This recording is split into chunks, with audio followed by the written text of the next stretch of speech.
Yes, I mean, this is a really good top. If I had written it, which I didn't, and I think it's great, but if I had written it, I would have said No write it. notes, or are you starting to give notes? No, I don't have any notes.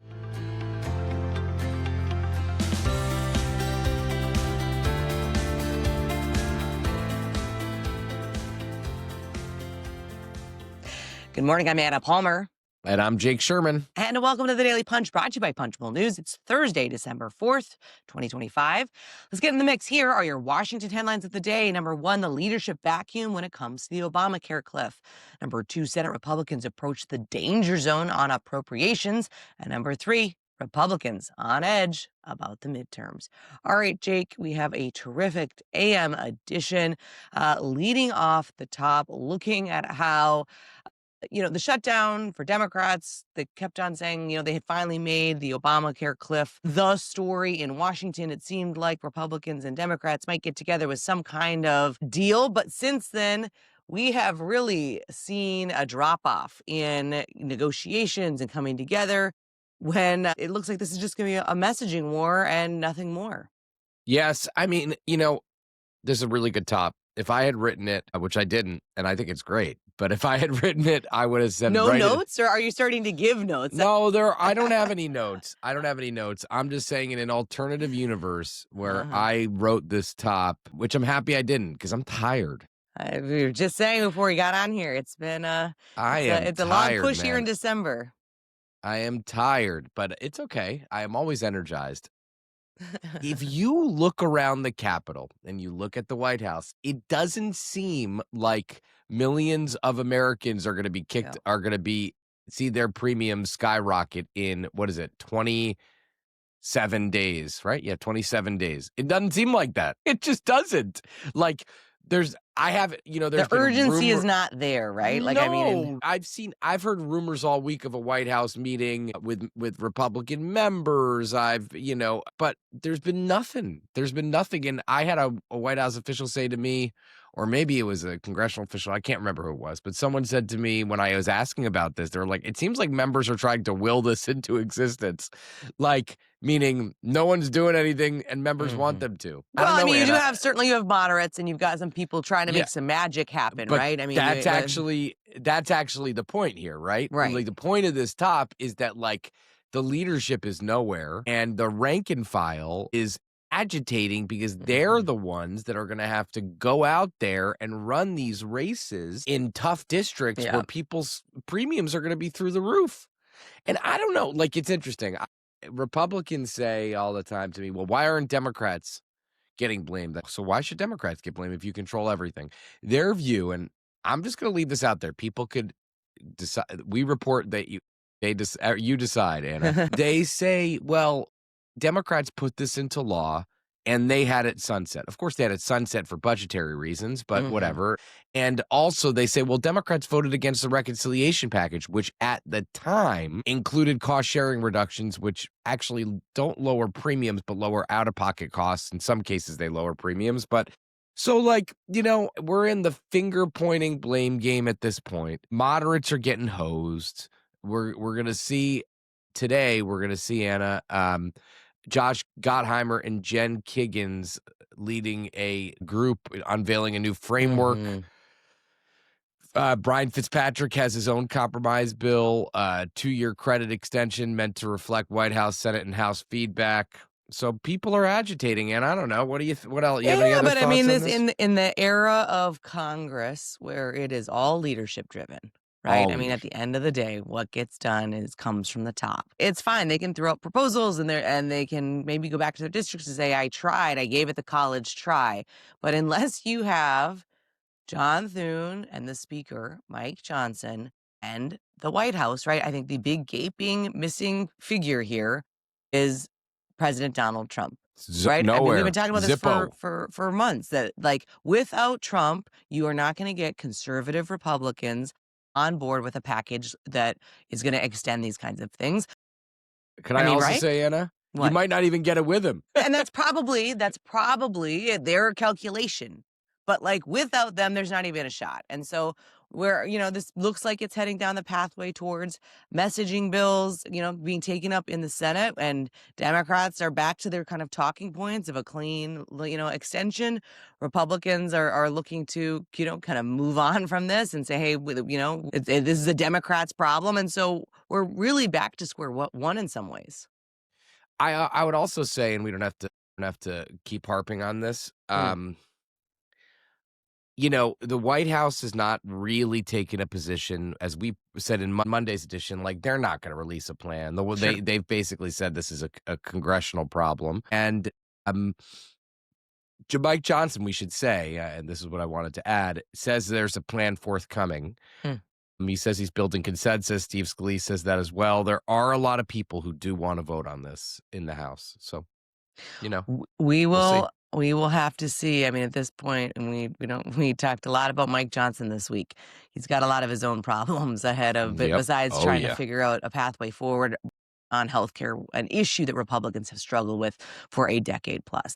All right, Jake, let's move on to the number 2 story of the morning. Tensions between Senate GOP appropriators and fiscal hawks are nearing a fever pitch, renewing fears of another government shutdown or a year-long spending patch ahead of the January 30th deadline. This is a great number 2 item. Just looking at how, I mean, the clock is ticking here, right?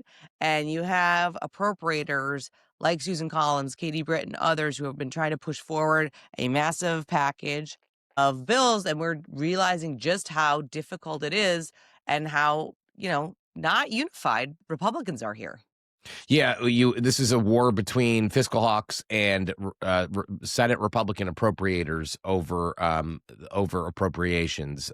Conservatives are standing in the way as Republican leaders try to advance a minibus, omnibus, minibus, whatever they're trying to advance. Depends how you want to look at it. Listen, a minibus for Congress is the ideal. They could still pass a CR. A CR would be a train wreck for the leadership. Just a train wreck. Now they could say, well, we were in a shutdown, so we're blaming, we're gonna blame the shutdown for not getting enough progress. Mike Johnson isn't even putting anything on the floor this month on the appropriations front. This week is almost over. They head to New York this weekend for the NRCC's big New York fundraiser. Next week is NDAA on the floor. That'll be the priority. By the way, they also pulled the SCORE Act from consideration last night. We sent an alert last night about that. And the SCORE Act is the NIL bill. So that was supposed to be the centerpiece bill of this week. They can't even get it across the finish line. So this House is waiting for the Senate to act. The Senate's like, we don't know what we're doing. We can't, we're at war with each other. So how does that seem? And you wonder, by the way, Anna, why people are like, maybe I should resign. Maybe I should retire, because this place is a mess. And I'm not saying it's not a mess for good reason. It's not. It's a mess because the margins are so tight in the House. And Mike Johnson has no room to maneuver. But guess what? That didn't just happen. Like, you win seats, and that's how you don't have close margins. You know what I mean? So that's kind of the way the cookie crumbles. A good segue into our number 3 item, Jake. It's like you're planning this or something. We've got Republicans on edge about 2026 is our number 3 item of the morning. It is really kind of pretty fascinating after you look at the Virginia, New Jersey elections. You look at the special election out of Tennessee, which we have talked a ton about on this podcast. Of course, Matt Van Epps beat Democrat Afton Ben by 9 points in a seat that, a district that Trump won in double digits. But this has, and I do think, I mean, what is interesting here is they were able to get members of Congress, Republicans, on record, right? Because oftentimes we talk about how lawmakers don't take the right thing or the right lessons from elections, right? Okay, we're just going to stick forward. It's a special. It's different. Blah blah blah. There's nervousness here, Jake. There should be, and there is. There should be, and there is. As I said yesterday, I think I said in the podcast, but it's all a blur at this point. The idea that Republicans should take nothing from winning a district narrowly, that they should win not narrowly, is silly. It's silly. I mean, this is not, it's just, it doesn't pass the straight face test. Now, Afton Ben was not the right candidate in this district. for Democrats. The Democrats freely, and maybe not freely, but they admit that. I was pretty freely, I would say. She was not as I said yesterday, she was not a blue dog. But listen, senators are much more honest about this. Trump won that district by 22. We won by 9, and we poured in a lot of money. We've got to realize there's too many indicators that midterms were coming, and we should be concerned for the Republican side. That's Bingo. Senator Jim Justice, Republican from West Virginia. Yeah, and this is a guy who is not up for re-election. Okay, so let's talk about a guy who is up for re-election, John Cornyn. Trump is not going to be on the ballot for the midterm in 2026, so that ought to be of concern for a lot of Republicans. Okay, there you go. That's a Republican saying that. So that is the truth. Trump's not on the ballot. And I understand that there are some people in town who want to make it a reality that people are going to come out when Trump is not on the ballot. That would be a nice reality for Republicans.